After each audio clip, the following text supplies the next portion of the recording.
somos un gremio relativamente joven. A finales del 2017, noviembre de 2017, nos juntamos 65 socios fundadores de diferentes rubros y dijimos, no, necesitamos generar mejores condiciones para emprender en Paraguay. ¿Sí? Decíamos, y nuestro propósito en el fondo es hacer que emprender sea más fácil, ¿verdad? Y que Paraguay sea un mejor lugar para emprender. Y bueno, de esos 65 socios fundadores, hoy estamos en más de 7.000 socios. En todo el país. En todo el país. Estamos en más de 180 distritos en los 17 departamentos. Y bueno, a lo largo un poco de esta trayectoria que tuvimos como gremio, estuvimos enfocados principalmente en dos ejes, ¿verdad? Uno que se refería a incidencia en políticas públicas. Para generar esas condiciones necesitamos mejores políticas públicas. Estuvimos detrás de lo que son las empresas de acciones simplificadas, ¿sí? Para poder abrir la empresa, constituir la empresa de manera digital, gratuita, mucho más ágil. ¿Sí? Estamos todavía también luchando un poco ahí para que esto realmente sea una realidad, porque hoy ya hay más de 4.500 empresas de acciones simplificadas, pero el proceso todavía, digamos, necesitamos poder potenciarlo mucho más. Luego estuvimos también potenciando el instrumento del FOGAPI en su momento. Justo tuvimos acá unos cuantos programas hablando un poco de la importancia del acceso a créditos, pero créditos que estén realmente pensados para las MIPYMES y los emprendedores.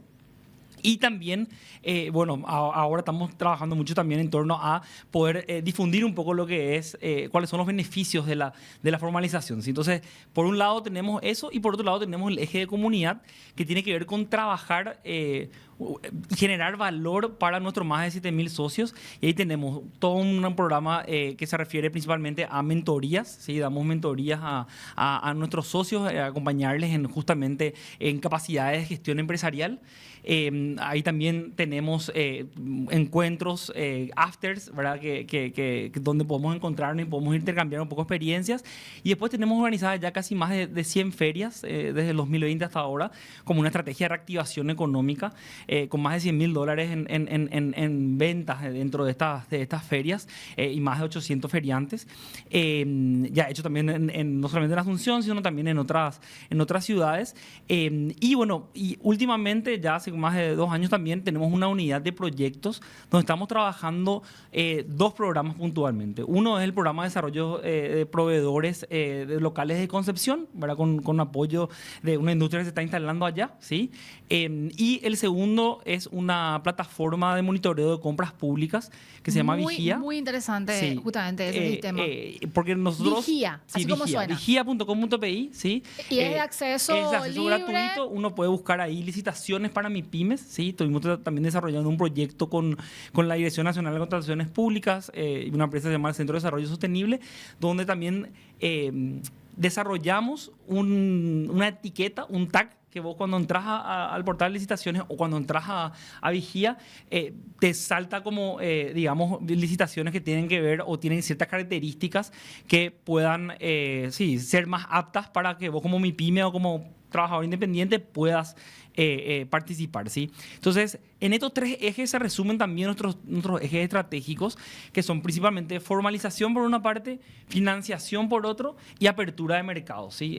Para nosotros son como 3 caminos fundamentales que tenemos que potenciar como país para que realmente también podamos sofisticar, ¿sí? a las MIPYMES, entender que estamos en un contexto en el cual muchas de las MIPYMES son MIPYMES de subsistencia, como los categorizaba CADEP en uno de sus estudios, y transformarlas más en MIPYMES de oportunidad, ¿verdad? Que son MIPYMES que se constituyen para poder hacer crecer el negocio y no solamente para subsistir y no solamente para generar ingresos, sino también que se reconocen como actores dentro de un mercado y quieren potenciar generando valor a sus clientes. Entonces, estamos en ese proceso a lo largo de los diferentes ejes de trabajo que estamos también potenciando desde ACEPI. Tomando básicamente el último concepto de que las MIPYMES son básicamente de subsistencia, y sí, porque muchas veces no tienen el colchón financiero que tendría una empresa ya constituida, si lo categorizamos ya incluso de medianas, grandes. La pandemia fue como una prueba de fuego justamente para las MIPYMES, Cristian, en el sentido de que muchas quizás pudieron de alguna manera salir a flote con estas medidas que ustedes también acompañaron por parte del gobierno, que es lo del Fondo de Garantía del Paraguay. Sin embargo, terminó siendo un gran desafío aún años después para las MIPYMES, y esa es la pregunta puntual, Cristian. ¿Cómo enfrenta el 2023 el sector de las MIPYMES en ese sentido? ¿Sigue habiendo ciertos sectores muy, muy afectados? ¿O cuál representa o es el escenario en el que se están desenvolviendo? Yo creo que hay que entender que el fenómeno del emprendimiento, tanto en Paraguay como en Latinoamérica, se transforma o se transformó más todavía a partir de la pandemia en esa casi en ese colchón o en esa red de contención para muchas personas que pasaron de ser empleados o colaboradores de empresas a justamente generar un emprendimiento de subsistencia para poder, digamos, sobrevivir, por decirlo de una manera, ¿verdad? En el sentido más literal de la palabra. A partir de eso, también es importante entender que hay desafíos en torno. Primero, que hubo un gran crecimiento en el número de MIPYMES, que después fue bajando como algo natural porque mucha gente volvió a estar empleada. Pero esa gente que, digamos, y nos pasaba mucho a nosotros en nuestros afters, que decían, yo arranqué ahora en plena pandemia, y digamos, pasando los primeros 2, 3 meses, 4 meses, ya estamos hablando de que en promedio estaban generando como 4 fuentes de trabajo, ¿verdad? Directo. Entonces, estamos hablando de que en promedio, y también en nuestra base de datos, tenemos casi de estos 7.000, casi 28.000 empleos, digamos, generados de manera directa por nuestros socios, porque el promedio es por ahí, ¿verdad? Y ahí es donde necesitamos generar justamente políticas públicas que puedan ayudar a sostener, ¿sí?, y a potenciar estas unidades económicas que se crearon, pero entendiendo el contexto en el cual se crearon, ¿sí? Entonces, ahí nosotros hablamos de que necesitamos plantear una formalización más disruptiva, ¿sí?, pero con incentivos, ¿sí? Y ahí el incentivo para nosotros, y creo que ahí hay, digamos, varios ejes, ¿verdad? Pero uno de los principales incentivos tiene que ver con el acceso a financiamiento, ¿sí?, acceso a financiación. O sea, a nosotros en época de pandemia, cuando estábamos ayudando con el tema del FOGAPI, nosotros tenemos también justamente una unidad que ayuda a los emprendedores a presentar sus carpetas, ¿sí?, para diferentes entes financieros. O sea, que analizamos su pedido. Ahí recién la gente empezó a entender, espera, yo quiero pedir, no sé, yo vendo 100 millones al mes, pero mi contador, para que yo no pague tanto IVA, me hace figurar más 20, ¿verdad? Pero ¿cómo si yo vendo 100? ¿Por qué no puedo acceder a un crédito de 100? Y porque haces parecer solamente 20. Entonces, ahí empezaron a entender, pero acá es importante estar formalizado, ¿verdad? Para poder acceder a esto, que es una de las principales trabas o las dificultades, que es acceder al financiamiento, ¿sí?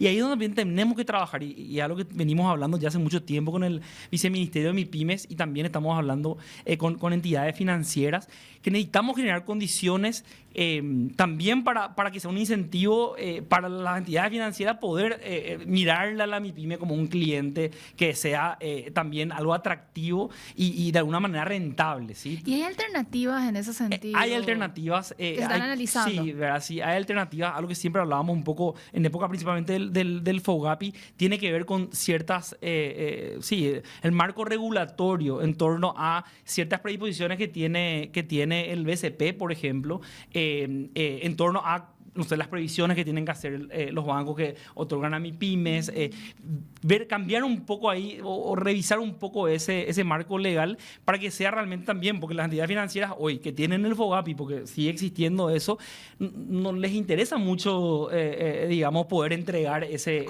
crédito, ¿verdad?, como producto, porque tiene un costo de adquisición alto, ¿verdad? También de parte del emprendedor muchas veces implica un esfuerzo de poder tener todo en regla, y entonces ahí es donde nosotros necesitamos decir, bueno, bravo, ¿qué podemos hacer para que esto fluya mucho más?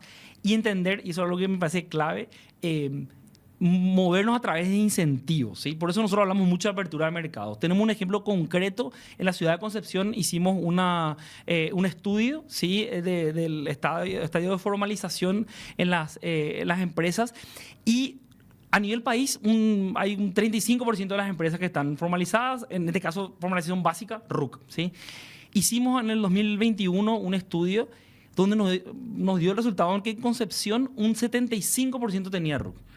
Y a nosotros nos llamó muchísimo la atención. ¿Pero qué pasaba? Claro, justamente se están instalando grandes industrias en ese departamento y esas industrias piden factura, ¿sí? O sea, entonces, claro, ahí Se es mi ven sentido de decir, obligados. me voy a formalizar, voy a tener mi RUC porque hay un mercado al cual yo puedo acceder, ¿sí? Entonces, y ahí es donde la gente, no sé, tuvimos reunión, me acuerdo, con el gremio de taxistas, que hoy la mayoría ya tiene factura, en ese momento no tenían factura, porque claro, hay un incentivo. Entonces,